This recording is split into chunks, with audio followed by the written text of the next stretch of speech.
Should critics be required to finish games? Should every critique serve as a buyer's guide? Should game writers be considered journalists? This week we tackle these and other myths of game criticism. Plus, we enrage the internet by not loving Borderlands. The GameCritics.com podcast starts right now.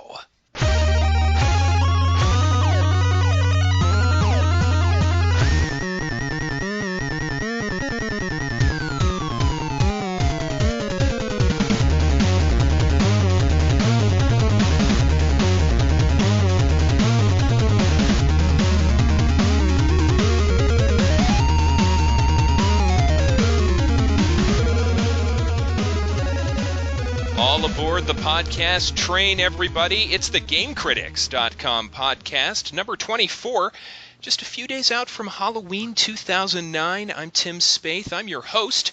Our topic this week, the myths of game criticism. We've also a quick hit on Borderlands.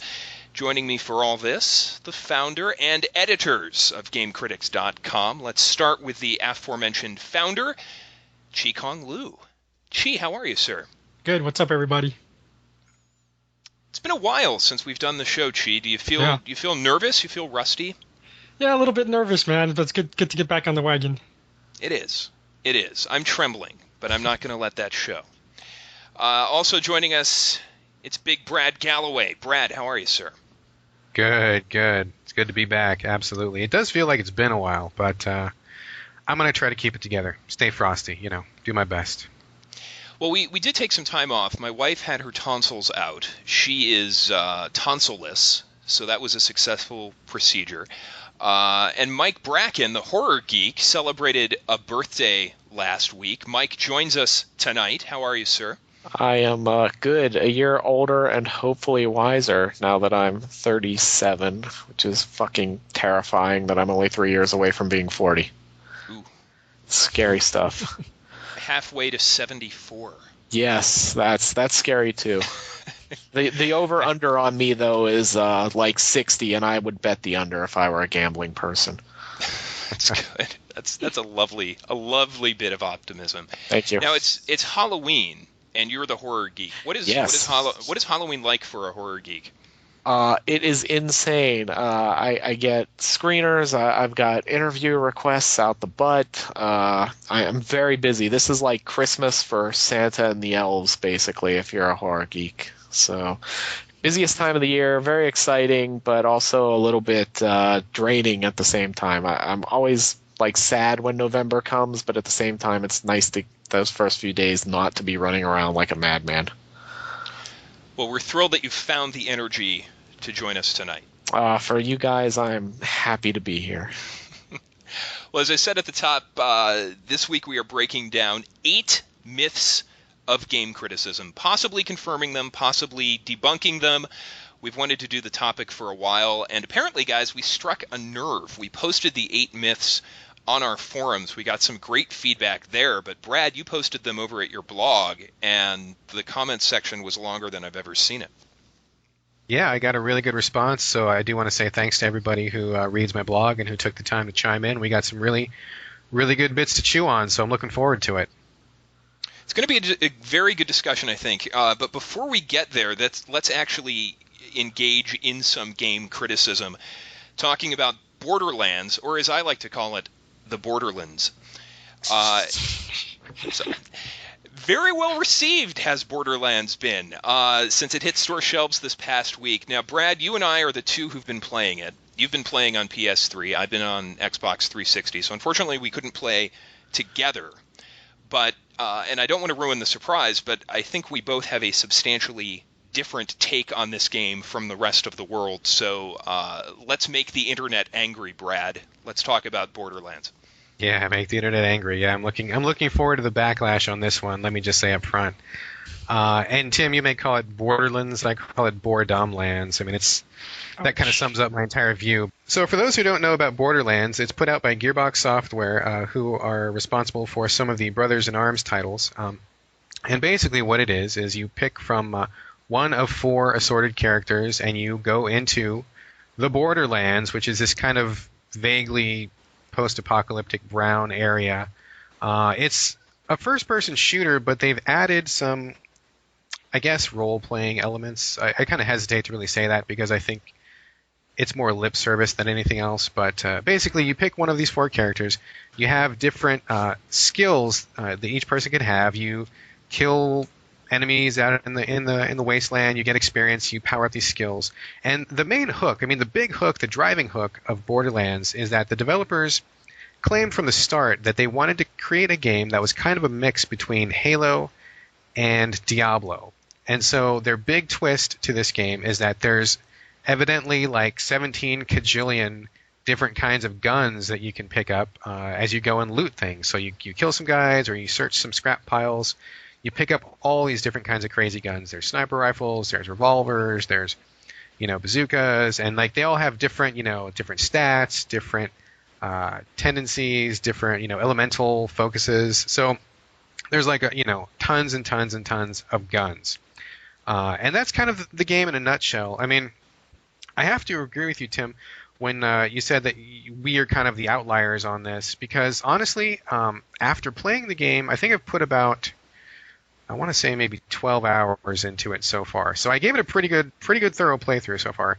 And honestly, it just bores the shit out of me. I have a really hard time staying focused on it. I don't really like it very much. And I think there's not really a lot to really celebrate about this title. And yet it's getting really, really, really strong positive response. Not only from the regular players, but also from the critical community. And I have to say, I'm a little surprised. So I guess before I continue my rant... What are they bragging about, first of all, anyway? I mean, I skimmed Metacritic a little bit, and just from talking to people, I mean, the number one thing that people say is it's so fun multiplayer. Okay, I mean, that's fine. I played about 3 hours of multiplayer, and it didn't, to me, make the game any better. I mean, I was bored playing it single player, and I was just bored with a friend on multiplayer, so I didn't really get what was so great about that. But honestly... And not to interrupt you, Brad, but just to clarify for the listeners, the game is one long campaign that you can either play alone or with up to 3 friends, but it's the same set of quests whether you're alone or with other people. It's just that when other people join your game, or you theirs, the number of enemies increases, the difficulty scales depending on how big your party is, but it's the same set of quests in the game. So like you said, Brad, many people playing are doing so entirely in a party. That seems to be a big selling point and a great deal of fun for them. I've actually only touched the single player, but anyway, we'll get to me. I'll let you finish. I mean, that's about it. I mean, all you do is you go, you shoot things, you pick up some guns, you switch your guns around, you shoot some more things, you level up. I mean, it's that's kind of the experience in a nutshell. There's not really a lot to it. I mean, the story is like a complete joke. I mean, it's kind of pushing the boundaries of truth telling to say that it actually has a story. I mean, the characters, there's no real characters to speak of. The quests are given to you in these totally throwaway little text bubbles. Like, you don't even really read them anyway because they don't mean anything and they don't affect anything. There's no real choices to make. I mean, you're basically on one long continuous grind. I mean, you just go out and you shoot stuff, you get some experience in guns, and you just repeat. I mean, that's really all it is in a nutshell. Tim, do you disagree? No, in fact, I completely agree with you. It's less of a world and more of just a framework for questing. And if you've played an MMO like a World of Warcraft, you know what the quests are like. It's go over here and kill 8 of these things, and go over here and kill this guy, and then come back and get your reward. And that works really well in World of Warcraft, and I like it there. Don't care for it at all in Borderlands. And I think the reason is, and you kind of touched on it, it's a very lonely game. I mean, the world is lonely. I feel lonely when I'm playing. I'm filled with self-loathing as I'm playing, actually, because I'm so alone and depressed. But here's why. This is interesting, and I'm going to bring another game into the discussion briefly. I've been playing a lot of Red Faction Guerrilla, which is a great game, by the way, and I spent a lot more time with it than I thought I would have. That game is kind of a GTA on Mars. And Mars, as depicted in that game, is kind of a wasteland, kind of a wasteland in the reverse direction, though, as it's being populated. But that game has people everywhere. It's an open world, and there's civilians, and there's miners, and there's people driving across the roads, and you have your members of the resistance, and there's the enemy armies. There's people all over the place. What's so great about that game is as you perform actions, as you perform these guerrilla strikes on the enemies, more and more resistance fighters join you. They just show up and they fight alongside you. And there's a sense that what you're doing really makes a difference. Not just to your allies, but to your enemies. Your enemies are, they're chasing you and they're fortifying defensives. And it's a really fully realized, living, breathing world. And to me, the sense that you're not alone is very important in an open world game. And Borderlands misses that entirely. The only people around are the quest givers. There's nobody else. I mean, there's a quest that says, go take out this gang leader who's terrorizing the population, but there's no population to terrorize. The What cities are population? empty. Exactly. So, to me, it came down to the combat and the loot. And the combat is competent. It's fine. It's nothing special. And as for the loot, I love loot games. I love Diablo and World of Warcraft and Titan Quest, and I've already got my pre-order in on Torchlight, which is coming out this week. And obviously you all know my absurd passion for 2 Human. The loot in Borderlands is crummy. It's guns and grenades, but 90% of it is money and ammunition. And that's it. It's boring. It's really Yeah. boring. I'm not as much of a loot whore as you are, Tim, but I do love my loot. I mean, I just have completed my second playthrough of Demon Souls, and the sole reason I played it the second time was because there was a couple sets of armor that I really wanted to check out, or there was a sword that I heard was really good. So, I'm certainly not above going after some loot. And I love Diablo. I mean, I was like a Diablo freak when that came out, and I did all kinds of grinding to get some stuff in that game. So I'm not averse to it if it's well rewarded. But in this game, I don't find that it is really well rewarded. I mean, for a game whose entire hook is picking up guns and collecting guns, I'm sorry, but it's fucking boring. I mean, allegedly there's 17 million variations of guns, but there's only 6 or 8 different base types, and then each one just has better stats than the other, or one has a lightning attribute and one has a flame attribute or whatever. I mean, they're not really that different, and truth be told, I mean, they don't seem that different. They don't seem that special. I mean, yeah, some are pretty powerful, and I've got a gun that can turn a guy into chicken nuggets, with one bullet, which it's kind of good for a chuckle, but it doesn't have the same immediacy or the same draw as getting a new set of armor or getting a sword that's on fire or something. Right. It just doesn't have the same cachet. That's like in an RPG if all the weapons were only bow and arrows, and all you could do was get better bows and get better arrows.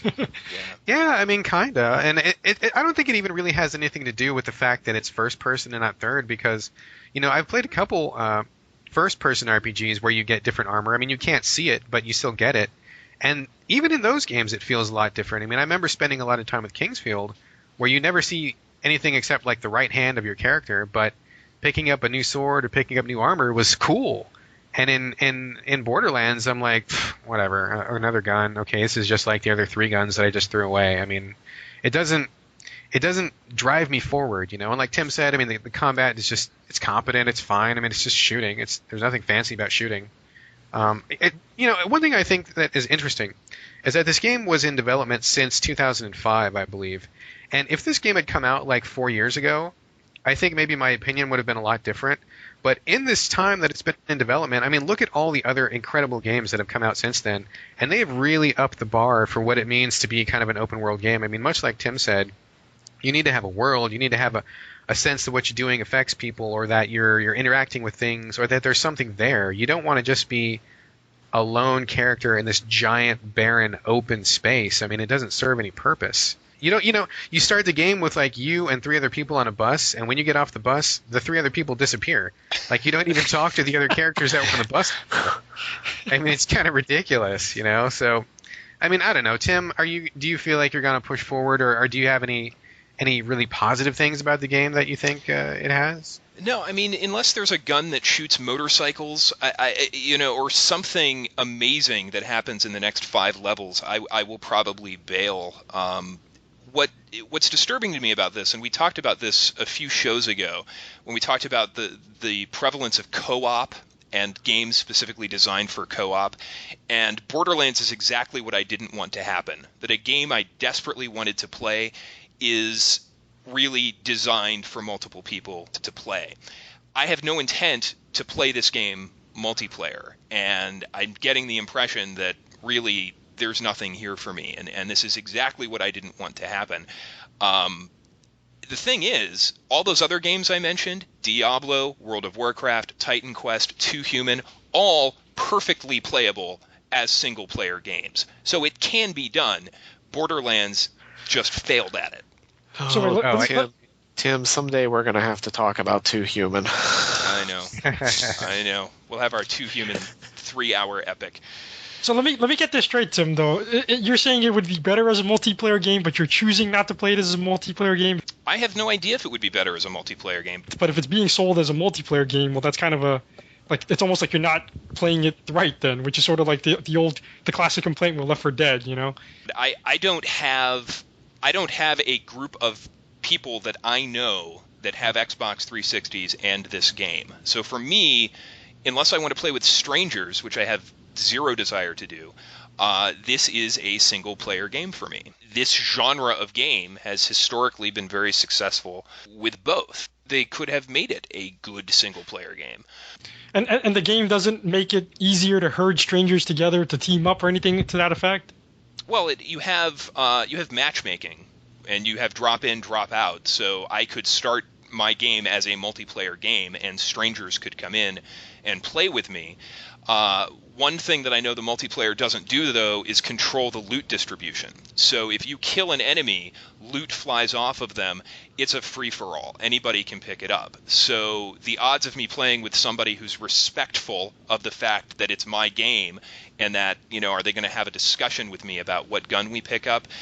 What are the odds of that happening? It's Xbox Live. So, I mean, to me, it's not worth even trying.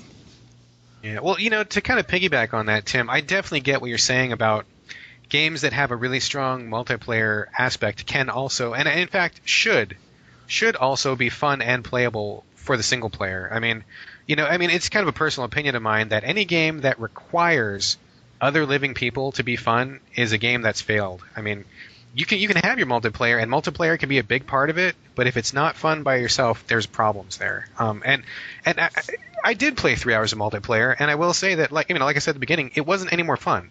Like, it didn't get better for me, and when I was playing, the thing that kept coming up was that me and the person I was playing with were both talking about other multiplayer games that we had played that were better and more fun. Like, we had talked about Resident Evil, we had talked about Left 4 Dead, we had talked about a couple other things, Gears of War.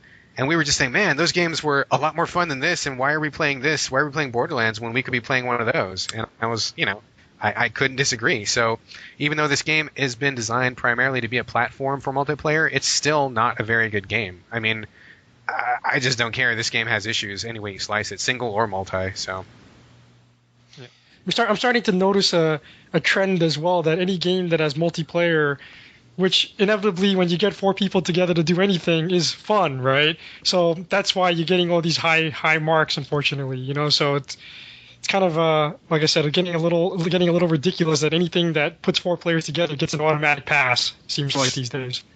Yeah, it's like open invitation to party, and everybody has a good time because the 4 editors of such and such magazine are in the same room between the hours of 9 to 5, and they know each other and they make jokes, and that makes anything fun. That makes checkers fun. That makes making sandwiches fun. I mean, that makes anything fun. So I can't really give Borderlands any props for that. Yeah. Well, fortunately, Torchlight comes out this week, which will have to be my loot game for 2009, getting tons of pre-release buzz, and I will say, no multiplayer whatsoever. Which, again, perfect for me, because as I've said on this show many times, I hate people. You and me both. Anything else we want to say about Borderlands before we move on? Nah, the last thing I would say was that, again, I mean, we've said this like 4 times already, but I still am somewhat surprised at the positive numbers it's getting. I mean, looking at what we got, it's a really empty, very barren, very basic feeling game, and to me, this game has just skated through the reviews, so I'm a little bit taken aback by that. But I'm sure some people out there will love it. I'm sure we're going to get hate mail about this when my review goes up. I'm sure I'm going to love the comments thread that's going to grow off of that one. But my opinion is that it's not a very good game at all. You know, this is the second time this year you and I have taken on the internet. What was the other time? Well, the first was the reverse scenario when we rallied behind Bionic Commando. Oh, yeah. Yeah. So there's something there. I love that game. The game's good. I was actually thinking about that the other day. Man, what a great game. Anyway. Well, that's it for our Borderlands quick hit. Let's move on to the big topic now. Game criticism myths. And we've wanted to do this topic for a while now. And as we bandied it about, we've talked about, I don't know, we thought of maybe 1,000 things. We managed to narrow it down to 8 myths. And myth may not be the best word. You could probably describe these as beliefs, problems, ethical challenges, rules. Misconceptions. I don't know. Misconceptions. Yeah, all good words. And we've posted these 8 items in the show notes so you can follow along or perhaps host your own show at home and use those as an outline. The way this will work is I will read a myth and then we will discuss. And the three of you have, how many years combined game criticism experience do you guys have? Ooh. If you had to You mean just actually like full-on writing reviews, not playing games in general? Absolutely. Yeah. Full on being a game critic. If you had to combine your years of service. I'm almost 11 years. So I got 10 years. I think I'm at 11 myself as well. Wow. So close to 35, although not quite. That's pretty impressive. I would say that kind of pedigree, are there 3 better people on this planet to discuss the topic? I don't write reviews, not because I'm taking a stand, it's because I'm lazy. But for the purposes of this conversation, I will play the role of the consumer and the devil's advocate. And so we will see. Are they one and the same? Sometimes they are. In fact, frequently they are, as we will see. So if we're ready, let's begin. And I should mention I will also, where I can, throw in the many comments that we received from our listeners and readers. So we'll do that as well as we go. So let's start with number 1. Myth number 1, everybody brace yourself and hold on. Critics should be required to finish games before writing a review. Go. Tim, I'm going to have to say no. No, I don't think we are required to finish games before writing a review. I know that everybody on the planet has an opinion about this, and out of all the questions that we tackled, I think this is probably like the biggest hot button issue. But honestly, I mean, games are their own thing. They're not books, they're not movies, they're not music, anything like that. So it's kind of a different bailiwick from the get-go. And if you're playing a game and you just don't like it, I mean, you can put 6 hours into it and you're just not feeling it. I mean, there's no reason to continue. I mean, a game is there to entertain people. I mean, it may be there to introduce some new ideas. It may be trying to do a lot of things, but if a game is painful to get through and it's just like bad, you don't need to do any more than that. I mean, it's kind of funny because if you play a bad game, I mean, if you have 20 hours of a bad game, nothing that comes in the 21st hour is going to make those first 20 hours good. It's not. And, it's kind of, the reverse is also sort of true. Well, I guess maybe it's the opposite. But if you play a good game, if you play 20 hours of a good game and the last hour is bad, it's still you had 20 hours of a good game. And the majority of it is really nice and enjoyable and fun and well-produced and whatnot. So, I just don't see the relevance. I mean, in terms of games where it's like RPGs where like the story is the most crucial thing, I mean, I think that's probably the one exception. So if I was to play or review an RPG, I would definitely play it all the way through unless it was terrible. But the funny thing is it only seems to become an issue when people don't like the review you've written. If it's a good game and you're praising it, you give it a 9, nobody cares you didn't finish the game. They're ready to slap you on the back, send you flowers, make you a sandwich, whatever. Right. It's only when you've written a bad review of a game they like and they're trying to, stick something up your ass is when they start bringing up, you didn't finish the game, you can't talk about it. Like our opinions don't matter. I mean, what do you guys think? My attitude about this mirrors your own, although I will admit during the course of the 10 or 11 years I've been doing this now, I have only written a review of a game I haven't finished less than 10 times. And the most recent, and it bugged me, was Persona for the PSP. And the only reason I was cool with doing it was because I played Persona on the PlayStation. So I basically knew what we were getting into, when I started it, and I knew how the story was going to go. So I totally understand where everybody's coming from with this, like, I don't have 60 hours with a deadline to play through a game, and there's a good point made about, this doesn't even consider, okay, if I beat the main single player element, what about multiplayer? What about, online mode and all these things? So I understand where everybody's coming from with that. My issue, though, is personally, I prefer to beat a game before I write about it. I don't hold everybody else to that standard. I don't expect everyone else to do it because I know there are deadlines and people have huge, game review schedules that, they're piling games on you at different times of the year and all that. But just from my own standpoint, I do like to finish it because I have seen games, God of War, for example. I love the first God of War. Those last two levels are terrible. The hell level and Hades with the platforming and all that would have affected. Now, if I hadn't finished that game, I would probably give God of War like a 9.5, but those last two levels definitely deduct from my overall score for that game. So that's what scares me about not finishing a game before I write about it. But the thing that gets me the most about this complaint, though, is that the reason they're making this complaint, and it's often referenced in reference to movies and books, right? They always say, "Oh, well, yeah, would you write a review of a movie you didn't finish watching, or a book that you didn't finish reading?" Yeah.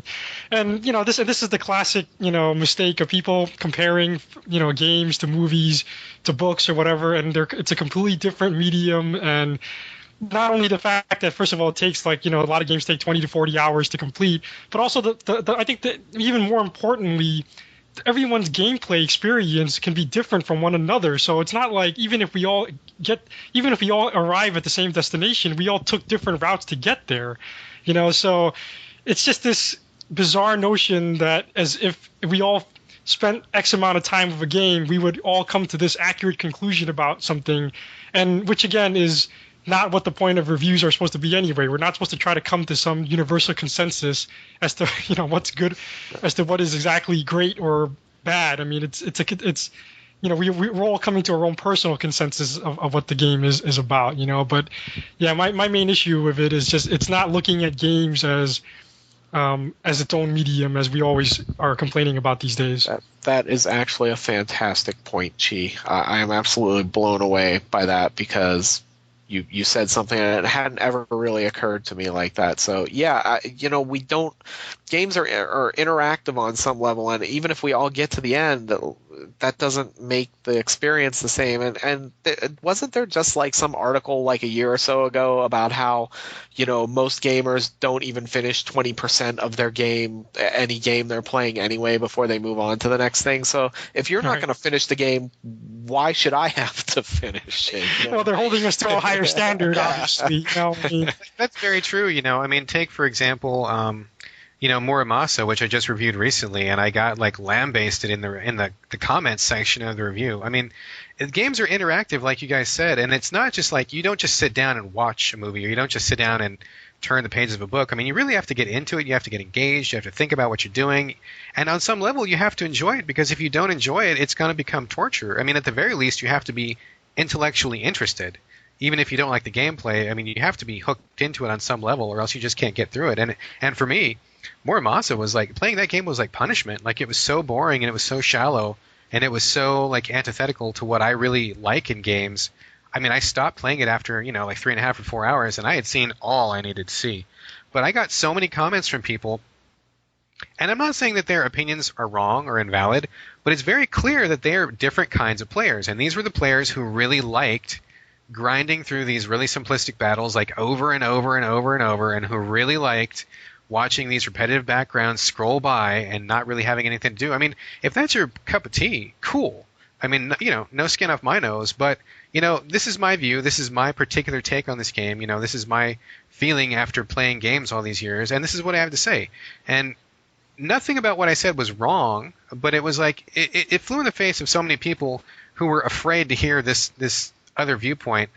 I mean, it kind of made me question why they're even reading the review in the first place. I mean, nothing that came at the end of Muramasa would have ever changed like how torturous that game was to me. So in that case, I feel like I was well justified to stop it before I finished it, with the caveat being that I admitted it. And I think that's maybe one thing that people reading reviews these days don't really take into account, is that we are probably, I mean, I can count on one hand the number of sites on the internet who actually say whether or not they completed a game.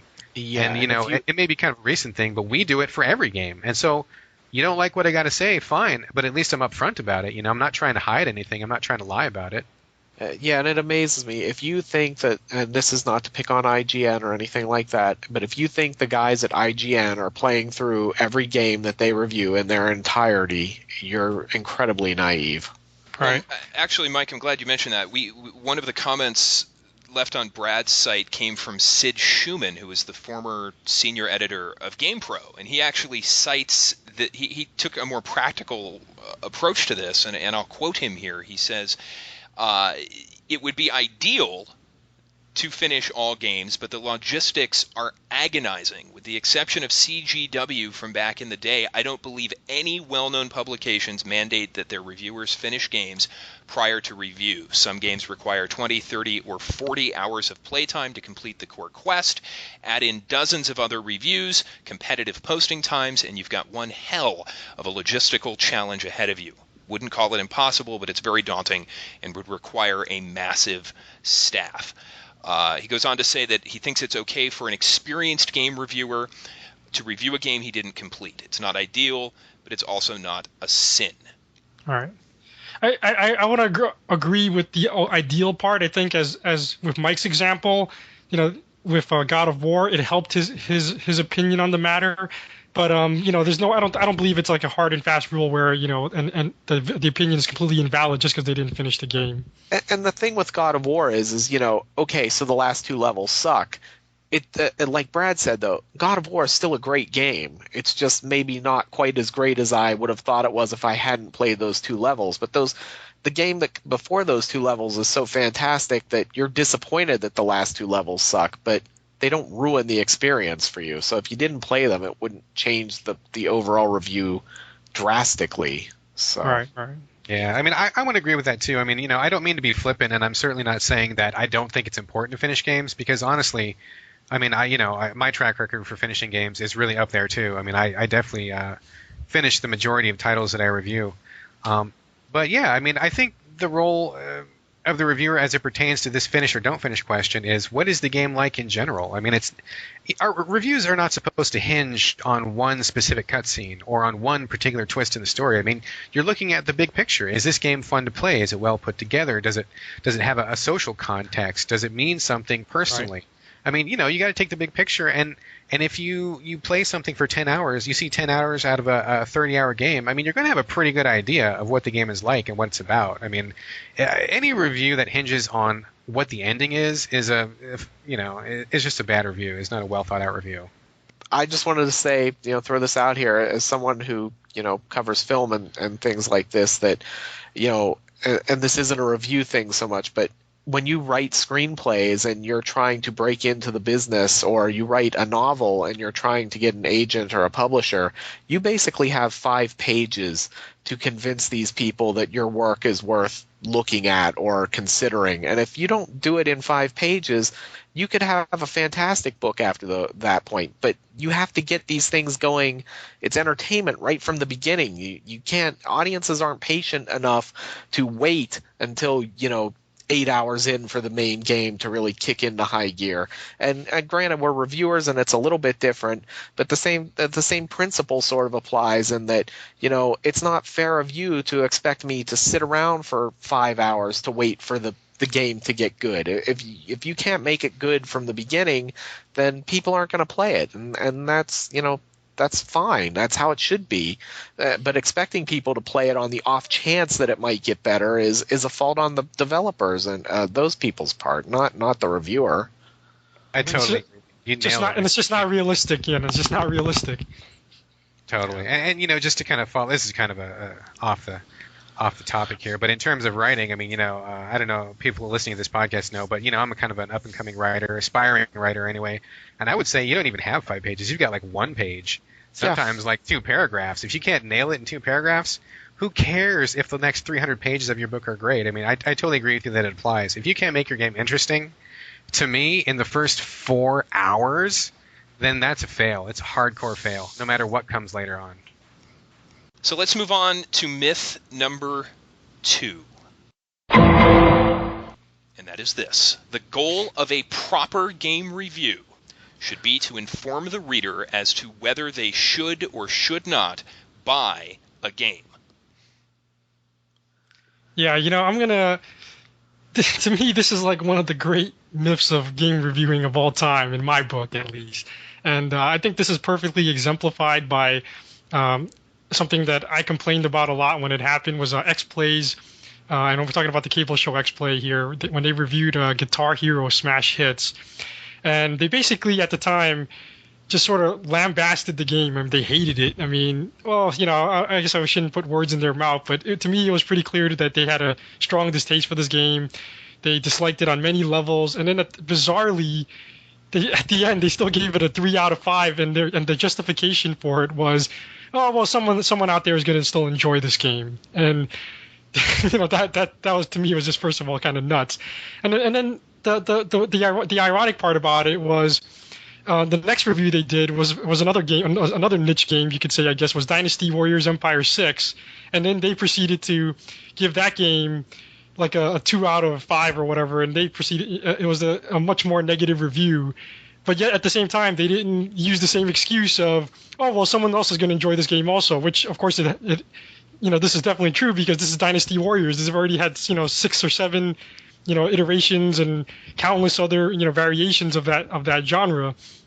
So that therein lies just like the whole fallacy of that whole argument of why how you can actually review games for other people. You can't. You know what I mean? If you did, basically every game in the planet would be like getting a decent score because every game is targeted at somebody, right? And someone's going to always enjoy it.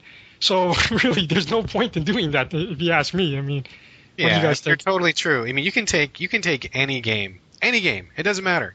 Any game on any system. I mean, it can be like the Jaguar. It can be like on any obscure, the Virtual Boy. You pick any game in the history of gaming, and there's somebody out there who that's their favorite game. I mean, no matter how bad it is. I mean, that crappy ass Jaws game that came out where you had to do all this, the shark needed to find keys for a door or whatever. I mean, it was stupid. Somebody out there, that is their favorite game. I mean, and it kind of, like you said, you can't review with the express purpose of saying this game is going to be worth it or this game is not. I mean, we've just been talking about Bionic Commando, which I think was an awesome game. I loved it. I mean, I thought it was really good. I thought the story was interesting. I thought the end segments were really great. In my mind, everybody who owns a 360 or a PS3 should have bought that game. And, of course, they didn't. The game tanked. I mean, the studio went under. I don't want to say that it went under because of Bionic Commando. The studio is no longer there. There was no profit turned. But, if you had read my review, I would have been like, hell yeah, you got to buy this game. It's a great game. Support this game. But, of course, a lot of people didn't agree with that. I mean, and conversely, I was bored to tears by the most recent Grand Theft Auto. I thought it was boring, tedious, terrible. I'd be like, no one should buy this game because it's crap. But, it went on to sell like 50 million copies. So, how can you possibly recommend that somebody spend $50 or $60 on something? I mean, you can't. Well, what the point is that they try, these so-called game reviewers or game critics, they supposedly are writing for everybody in the planet, but it's not possible, So, Chi, you cover Asia. I'll take North America. Mike, you want to cover, Africa? Yeah, that'll work. Wait, why'd you give me Africa, you racist?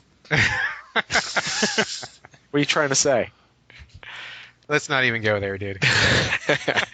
So here's a counterpoint. This comes from Joe TBD, who is a new poster at the Game Critics forums, and he says that information about whether you should buy or not buy a game has to be part of the equation. Maybe not 100%, I'm quoting here, but it has to be part of the mission of a review to inform people that are considering purchasing the game.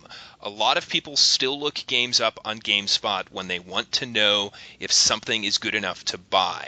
A lot of us are so obsessed with games, we are familiar with all the game information resources that we forget how normal people approach finding a game worth buying. Remember, a lot of mothers still ask their local GameStop clerk, hey, my son is 12, what game should I get? That's fine if our site was called Consumer Reports. It's not. This is the main problem with the world today, is that they just don't understand what criticism is about. There's this huge confusion between consumer information versus art criticism, basically. Go ahead. It's because the word review and criticism have become synonymous, whereas in the past there was more of a divide semantic wise between what was a review. A review was something that was sort of like consumer information, where criticism had more to do like going back to film with like the French guys in Cahiers du Cinema, were creating like auteur theory and stuff like that. Right. And then there were even now you still see the guy who does movie commentary in your local paper is a movie reviewer. The guys who write like at the college levels and academically and in film magazines are film critics, and people just don't get that there's a difference anymore. Right. And to be fair to the guy who wrote that comment, also, games are still very much viewed as products, right? And until games are more artistic as well, people won't view them as art forms that deserve to be criticized as art. Very, very true, very true. And I do want to give a shout out to the moms who go into GameStop looking for games for their kid at Christmas and birthday. I mean, I sympathize with that. I totally do. I mean, I see it every time I go into GameStop or whatever, and that is a fact of life. So Joe, TBD, is certainly correct. But I think in that case, I mean, it's really tough to say, because if you just look at some aggregate score or you just look at a number, I mean, that doesn't really tell you anything. It doesn't tell you anything about the game, what it offers. It doesn't tell you about the preferences of the person you're buying for. It doesn't tell you about the specific aspects of the game itself. I mean, there's so many other factors that go into whether you should or should not buy a game that, I mean, to me, the best thing you can do is actually read what this person has read, and if it makes sense to you, then go with your gut, I mean, just going off a number and looking for a thumbs up or thumbs down, buy it. I mean, that's it's still going to be just as hit or miss as if you pick something at random off the shelf. And I mean, for me personally, I don't know if I'm a game reviewer or a game critic. I don't make this big distinction, and I think both things are valid. I like to read pieces sometimes that just tell me what a game is about, what its features are, if they work or not, and whether I should spend $50 or $60 on a game. And even when I write about a game, maybe in a different way, like a more critical way, I still always try to keep that information in there. But at the same time, it's like, why does it have to be one or the other? That's what I don't get. Why? Everybody wants to talk now about, well, I don't believe in reviewers or any of that anyway, so you don't need me to tell you whether you're going to like the game or you should buy it or not. Most people know what they're going to buy. So I don't get why people want just reviews that tell you buy this or don't buy it, or why other people freak out if you don't tell them whether to buy something. It doesn't make sense to me, and it doesn't seem like something that we should need to be, it's either this or this. Why can't it be both? Well, as you say that, I think it has to do with the maturity of the medium, really, because that doesn't happen in other entertainment, media as like films and books, where, I don't think any like book critic or movie critic, worth a grain of salt says at the end of the review, go see this movie, go buy this book. They just don't. I mean, some of them do though. I mean, that's the thing. I hate to draw these lines of distinction about what something should be or shouldn't be. I think there's, every critic is different, and or reviewer or whatever you want to call us. So you're definitely going to have these different ways of approaching how you're writing this stuff, and I just think it's weird on the audience's part that they want pigeonhole all of us into doing things a certain way that applies, like we're writing distinctly for them. Right, I got you right there. Yeah, So I agree with that. I Well, just, the pitfall of this too is like, okay, so let's say that we do. Let's say that, okay, hey, I love Bionic Commando. I stand by Bionic Commando. I think it's great, and I say, buy it. $60 of your hard-earned cash, yes, worth it. And then you go and buy it, and then you're like, well, this game sucks. I don't like the story. I don't like the controls. The guns aren't any good, and I can't get anywhere I want to go. This game blows. Why'd you tell me to, I mean, you got to put up with that kind of stuff too. I mean, so we're screwed if we do, and we're screwed if we don't. I mean, you make a recommendation that somebody doesn't like. I mean, personally, I hate that. I hate making somebody waste their money or feeling like I make somebody waste their money. So, I mean, I'm really hesitant to even do that in the first place. I mean, I know how hard it is to earn money, especially in this economy, and it's pretty rare that I will feel confident enough about a game to say to anybody that anybody should buy this game. I mean, it's just, you just don't do it. Well, I didn't anyway. well, the funny thing about that though is it's like that's kind of part of the gig, I guess. I mean, that's how I look at it. I feel badly if someone goes out and buys something because I said it was great and that they were going to like it, and then it turns out they hate it. But at the same time, part of my job, part of my reason for doing this is to tell you, I really like this or I really hated this, and I think, you're going to like it or hate it as well. So Right. I don't know. I feel like I owe people who read me a little bit of that. So That's fine if the reader reads like, say, Mike's review, disagrees with it, and didn't get the same experience, but accepts that on some level that's what a part of the whole collective experience of entertainment is. And instead of, rather than having a different experience and say, oh, well, that guy's a fuckhead and he's just wrong, yeah. They should just accept it and respect everyone's opinion, and it was a different view, but that's what part of sort of living in this world is today. Well, Chi, I think you've just pointed out that having respect and acceptance is something that's probably missing from a lot of people who read game reviews. I mean, rather than saying, my goodness, I think this critic and I have a differing view on this game, but I respect his opinion. I mean, I never get that. I did your mom and you're gay and I hate your reviews and you suck and you shouldn't do reviews, and that's what you typically get. I mean, but anyway, getting back to your point, Mike, I did want to say that don't you think that by writing up your honest thoughts and feelings about a movie or a game or whatever, that in itself should be enough emotion on your part to kind of inform a person whether or not they will like it too, rather than actually having see it or don't see it? Yeah, that's very true. I can totally get behind that. I mean, my problem is I think that, and this is because I'm cynical, and I think it's actually the truth anyway, is that most people don't fucking read the reviews anyway. They go to like the last paragraph in the score, basically. Right. I mean, if I would love to live in a world where I didn't have to put a number on anything, or I didn't have to spell out anything in the conclusion. You could just read the body of what I had written and come away with it and know how I felt. But I just know people don't do that, and so that's your one place to kind of get them. What do you say to the guy who looks at two reviews you've written? You gave this review an 8, you gave this review a 7. Oh, you're telling me if I'm going to buy one of the two games that I should go buy the one that you gave the higher score to? Yeah. Are they hopeless? I think. Are they hopeless? Do you just say off with you? Well, I say go read the review. That's the whole point. Go read the review. These are not absolute truths.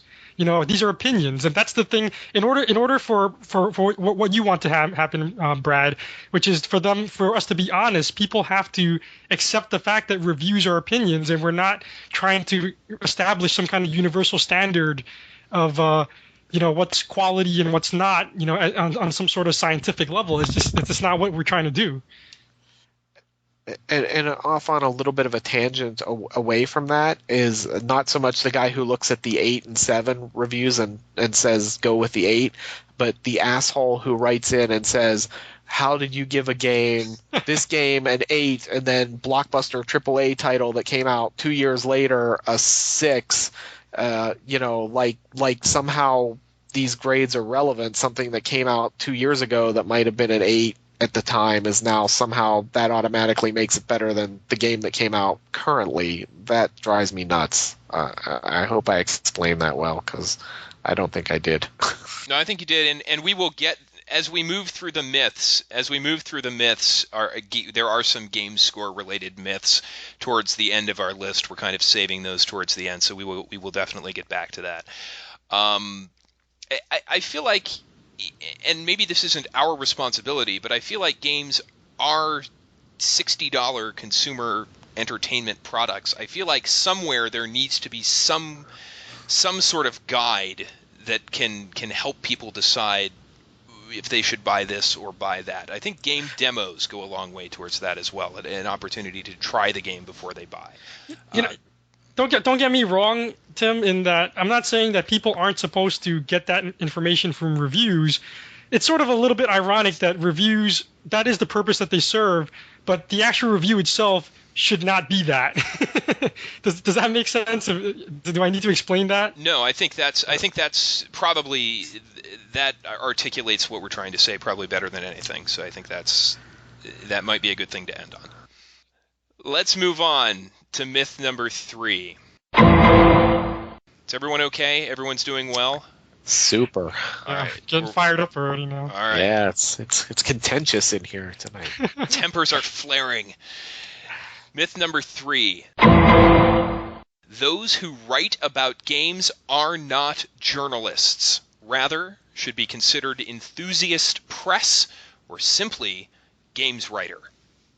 Oh, this is a good one. I like this question a lot because I'm not 100% sure where I stand on this issue, except that I have said numerous times that I don't think the creature known as a games journalist actually exists. I think that slapping journalists, the word journalist on what a lot of us do is a great disservice to actual real journalists who cover wars and politics and things of that nature. Dude, we write about fucking video games, man. I write about film. I don't consider myself a film journalist, even though I cover film news and shit. I'm a guy who writes about movies, or a film reviewer or film critic, whichever one you want to pick. But I am not a fucking film journalist. I didn't go to college and graduate from a journalism program. I'm not covering hard news. I'm like, but enthusiast press sounds so retarded at the same time. Like, enthusiast press. Like, call me a hobby writer or something. That's the only way I can be any more insulting. Yeah, games writer, I guess, works well. I don't think we have a proper term. And journalist is such a loaded word, man. Once you start tossing that around, there's all these expectations, and I think there are a couple guys who are technically games journalists. Like, is it Dean Takahashi, who writes for the San Jose paper that has written, a lot of stuff about Microsoft and things like that. I think he's a games journalist, if there was such a thing. But even the guys who write, for the magazines and stuff like that, I don't think we're fucking journalists, and to call us that is to give us a lot more power and importance than we truly warrant. So I don't know how you guys feel, so please feel free to jump in. Well, I would agree with you, Mike. I mean, I don't really call myself a journalist. I call myself a games reviewer because I basically review games. I mean, that's kind of what I do. And in my mind, I mean, I didn't get out, Webster's dictionary or anything, but to me, a journalist is someone who follows a story, investigates news, kind of, breaks interesting bits about the industry, or brings information that maybe pertains to people but isn't exactly a review per se. I mean, they're interviewing, or they're talking about trends, or they're examining like the big picture about the world and things like that. That's kind of what a journalist is in my mind. And although I would say we have a couple of games journalists, I don't think that I am one. I don't think that we really do a lot of journalism kind of pieces at our site, and that's fine. I mean, I don't think that you need to be a games journalist in order to do good work, or to write interesting pieces, or to do something that has value. I mean, I think we do great reviews, but I would really, really hesitate to call myself anything other than a reviewer. And I do agree that enthusiast sounds way like wanktastic. Like I would never want to put myself at games and do that. That's like, you're wearing coveralls in your mom's basement and you got 14 different windows open on your computer and you're doing stuff. I mean, that's okay. No, that's not. No. I mean, enthusiast press. Those are just two words that just don't go together. I mean, press and enthusiast. Those are the Yahoos at E3, how they show up with their business card and it's like a torn piece of like notebook paper with their name on it. Yeah. Like, wait, that's enthusiast press, okay? Yeah. You can't put me up for a business card. You're an enthusiast. So, well, and the other point that I forgot to make here is that journalists tend to follow a code of conduct and ethics. I don't think any of us really follow the journalistic. If you're getting flown off to play a game at somebody's press junket and they're putting you up and all this stuff, then you're not a journalist. Or you're not a very good one, at least. Yeah, I mean, you're not a credible journalist. So there are a lot of problems with calling most of us who do this journalists. Yeah, I think it's fine to settle on like a middle ground or kind of an intermediate territory where we're aware of what's going on, but we're not doing journalism. I mean, we're just not. And I think it's okay. I don't think anybody needs to look down on us. We don't need to be ashamed or embarrassed. We don't need to feel inferior. I think it's great to be a games reviewer. There's nothing wrong with that. But I do definitely think there's a line between reviewing and journalism. Yeah, I actually want to just say I wanted to draw a distinction between a journalist and a critic, because we're not saying critic anywhere here, really. Or we define enthusiast press or games writer. But to me, that a journalist reports and provides context to facts, and a critic to me is someone who seeks to expand our appreciation and understanding of art. So to me, it's completely two different things. Yeah, definitely. Well said. I agree with that. Very nicely done. Thank you. I wrote that down. Yes. Yeah. You should frame it, dude. Yeah. But yeah, it's a crazy thing. I mean, I think the whole journalist thing for gaming stems from the gaming community's constant and all-pervasive inferiority complex in relation to things like film and music criticism and stuff like that. These other established art forms have journalists who cover them and guys who are serious and make careers out of it and stuff like that. And gaming is so new that you just get the feeling that everybody who covers games has an inferiority complex, that what we do isn't perceived as important yet. So if we call ourselves journalists, it somehow makes it more important and makes our work more valid. And I hate to see us go down that path. I mean, if we reach a point where we have people who are worthy of the title of game journalist, then I'm all for using it. And I agree we have a couple now, but for the most part, we don't have games journalists. There is an interesting comment on your blog, Brad. It's from a user named Sammy, S-A-M-I, and he says, just a quick sentence, bloggers are truer journalists than big site reviewers, which, I mean, bloggers, 99% of games bloggers are commenting on press releases and coverage on other websites. I can't get behind what he's saying there. I think that notion comes from the fact that bloggers these days are breaking a lot of news, but that doesn't necessarily make them journalists. They're breaking news, but they're not fact-checking. They're wrong half the time, more than half the time, I'm sure. That's a really... though. Oh, I'm sorry. Go ahead. That's okay. I just want to say that's a really romantic and idealistic view of blogging. I would love if it were true, but I don't think the reality is. I was going to say the nugget, I think, of what he's saying there, and maybe I'm reading something different into it than what he means, but I kind of agree with that in the sense that bloggers are not beholden to the powers that be, or they're kind of just voices out there who are saying what they want to say because they want to say it. And so, although I don't quite think that's journalism, I think it kind of does give them a different energy than the big review sites. I mean, sometimes I would be more inclined to believe someone's blog post than I would about something that came out of IGN or somebody who's running banner ads for the game they're reviewing. Although, an interesting tangent there, the FCC now requires that all bloggers disclose when they get free gifts before they write about it. So that's certainly the prevailing feeling. Whether that's actually truth in practice, why did the FCC need to step in, right? Well, personally, this is a tangent too. I'm glad they did that because I've been doing that for a while. I mean, Yeah. claiming games review as a business expense, you have to claim that stuff anyway. So I have no worries whatsoever. My stuff is on record, and I'm clean. I will be sleeping well at night, so I have no worries. I'm screwed. I'm kidding. Nobody cares about what I say. Not true, sir. Not true at all. Well, I think we've put that one to bed. I think we're comfortable with that, and that's going to take us to myth number 4. And I suspect we've talked about this a little bit, so I'm not sure how much more there is to say. But let's see what happens. Myth number 4: there is no difference between a review and a critique. Yeah, some of these things, this is again like the journalist or enthusiast press or games writer argument. It's a little bit semantics. The same thing with critic versus reviewer. I think we kind of covered this.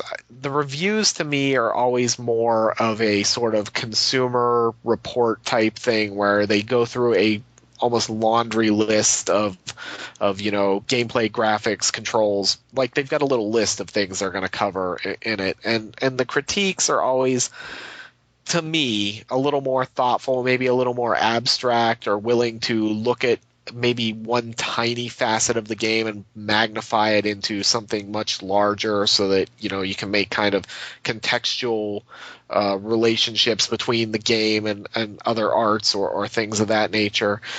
But again, that's my definition of them, and I don't think there's necessarily a universal definition, and your definition could very well be different. But I think when you get into critique, it implies that it's a little more serious, maybe almost scholarly or academic, and reviews seem to be more of the consumer, product review type thing.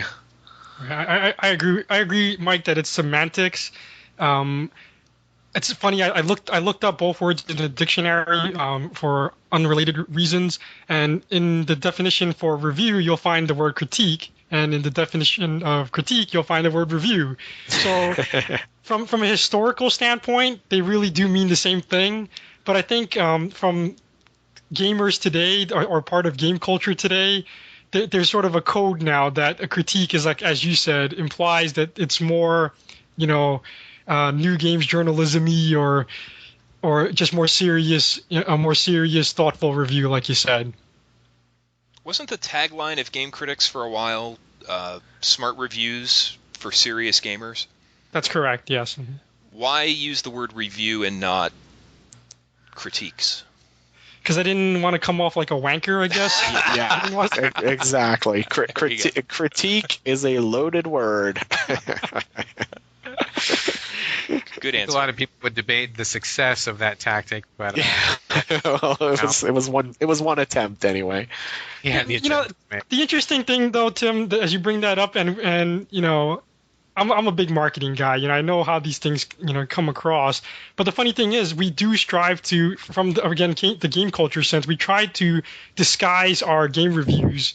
We try to disguise our critiques as game reviews. So that's why a lot of people, especially a lot of the more serious guys out there, they kind of hate us because they think we're sort of trying to be like everybody else, but that's not really what we're trying to do. We're trying to make our critiques more palatable for the general population, and that's just Go ahead. It's kind of a difficult middle ground. I mean, I think you're exactly right, Shi, because we may not have published it on any aspect of the site. We don't really talk about it in the open or on the boards or anything. But yeah, I mean, we do think about connecting games to culture and having deeper meaning and symbolism and different things that go into games. But you start talking about that stuff too much, and you lose a big part of your audience. It's kind of a joke that we had that ludology is kind of a bad word, or at least a very boring word. And whenever we hear that word, all of a sudden, the red lights go off, and we're like, don't say ludology because it's going to get boring in here. That's where Bracken tunes out. Yeah, that's where Bracken, he goes and watches one of those movies that he got in the mail today. Yes.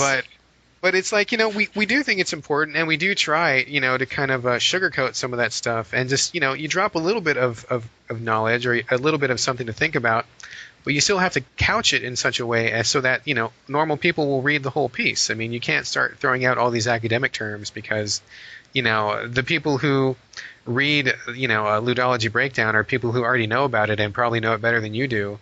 So there's not really a lot of point in trying to serve that audience unless you are an intellectual and want to write on that level. I mean, I think our whole mission is just to kind of bring that to more people and to broaden it a little bit, to be able to talk about those things, but to talk about it in an accessible way and to make it approachable. So it's tough. It's really tough to skirt that middle ground because, you risk losing people if you get too lofty, and you risk pissing off the intellectuals when you bring it down to earth too much, and we get heat from both sides, from the top and the bottom. But we do what we got to do. Hopefully, we're moderately successful. Sometimes, I hope.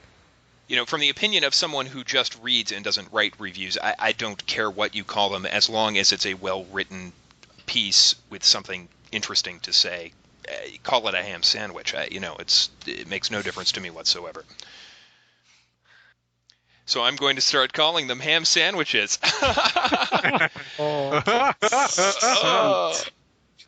Speaking of the L word, by the way, my favorite podcast moment is still when Mike said the L word, and everyone said, "What does that mean?" And Tim said, "Lesbianism." He's like, "Oh, sorry."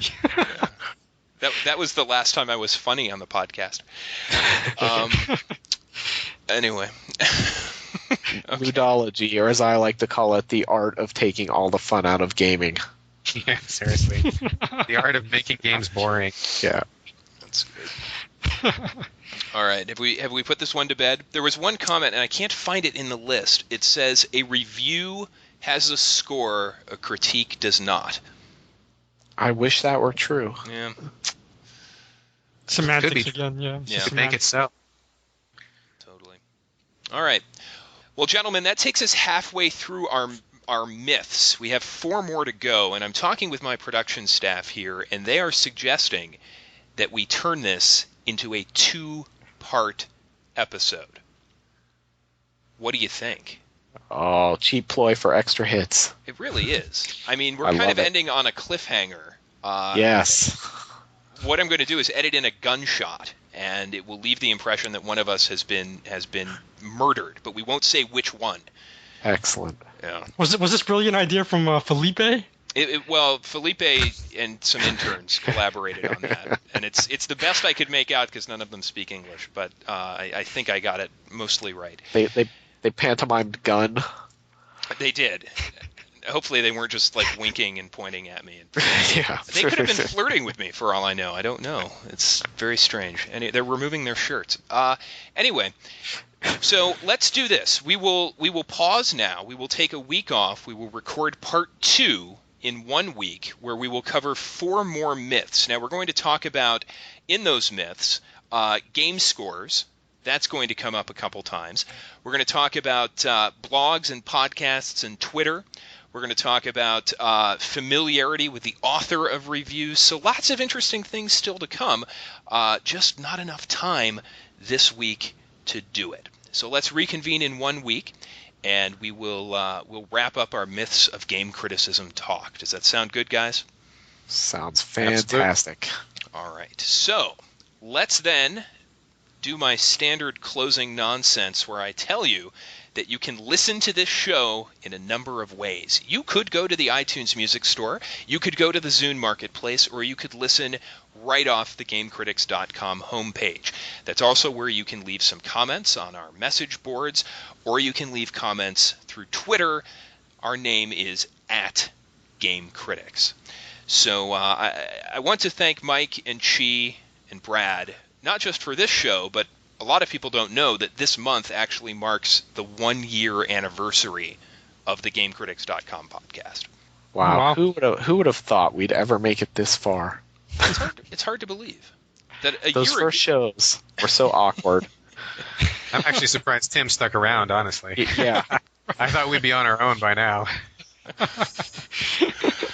that I would have left. Well, that was the original plan was I was shoot you guys, or really shoot myself to superstardom and then bail on you. But the superstardom never quite gelled. But I will say that our last episode, our Atlas show, was the highest rated podcast we've done. More listeners than any other show. So we're headed in the right direction. Nice. Well, I'll try not to fuck it up. Yeah. Keep it cool, guys. Keep it cool.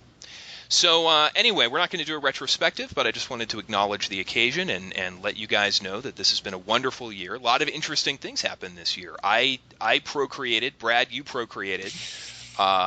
We had Xboxes. 3 of our Xboxes died. That's a lot of stuff packed into a year. It has been quite the year. Yeah. Very eventful on many levels. So with that, why don't we wrap it up? Let's hear some music, and we will reconvene again in 1 week to finish up the myths of game criticism. Until then, I'm Tim Spaeth. Good night, and bon chance.